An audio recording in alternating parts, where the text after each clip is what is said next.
Ini dia cara bikin bakpia mudah pakai teflon.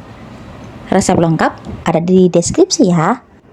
Campurkan semua bahan, mentega, gula pasir. Saya sarankan di sini menggunakan gula halus karena kalau gula pasir yang kasar dia lebih susah untuk tercampurnya atau di blendnya ya. Selanjutnya kita resting selama 15 menit. Kemudian kita buat lagi adonan yang kedua. Itu hanya menggunakan tepung terigu, mentega dan juga minyak goreng, tidak menggunakan air. Ini kita uleni sampai tercampur merata, kemudian di resting lagi selama 15 menit. Setelah itu kita lanjut pembuatan isian dari bakpia. Ini saya menggunakan keju cheddar. Ibu-ibu bisa mengganti dengan coklat, kacang hijau atau selai yang lainnya. Lanjut ini kita masak sampai dia menjadi mengental, kemudian dia lebih set dan nanti bisa lebih mudah dibentuk. Setelah matang nanti kita dinginkan dulu sebentar supaya nanti lebih mudah untuk dibentuk. Selanjutnya baru kita isi dengan kulit bakpianya. Selanjutnya adonan bakpia yang sudah kita resting selama 15 menit tadi langsung kita potong-potong atau kita bagi menjadi beberapa bagian. Ini beberapa bagian saya timbang seberat 15 gram. Begitu juga untuk adonan yang kedua. Untuk adonan yang kedua itu saya timbang hanya seberat 5 gram saja. Lakukan itu sampai selesai. Setelah itu baru kita ambil adonan yang pertama, kita pipihkan supaya nanti untuk memasukkan adonan yang kedua dan isian kejunya bisa muat ya Bu ya.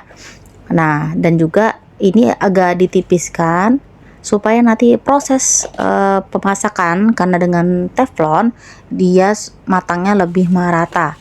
Nah, ini adonan yang kedua saya masukkan juga, saya pipihkan, saya rapikan, lalu saya ambil sisi bagian kanan, kiri, kemudian atas dan bawah.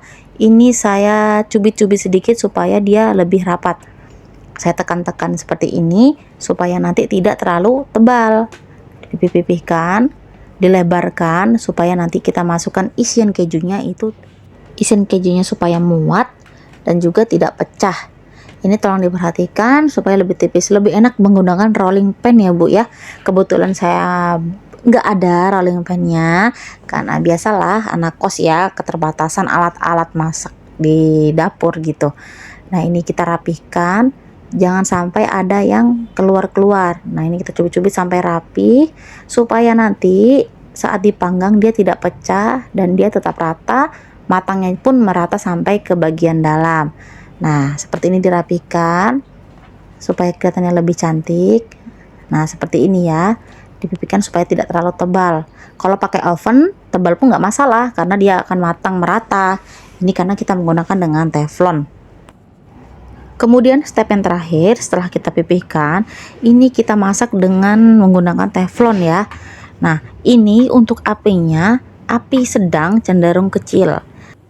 Kita panggang kurang lebih 10 menit saja, tergantung ketebalan teflon masing-masing ya. Kebetulan teflon saya ini tipis, jadi lebih cepat gosongnya. Jadi saya sarankan ibu-ibu lebih sering dicek atau dibolak-balik dilihat kira-kira sudah matang, warnanya sudah agak kecoklatan, itu sudah matang.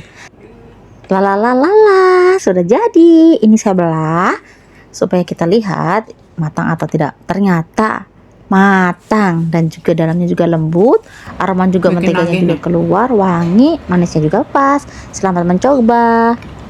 Tunggu dulu dan jangan lupa like, comment dan subscribe. Terima kasih.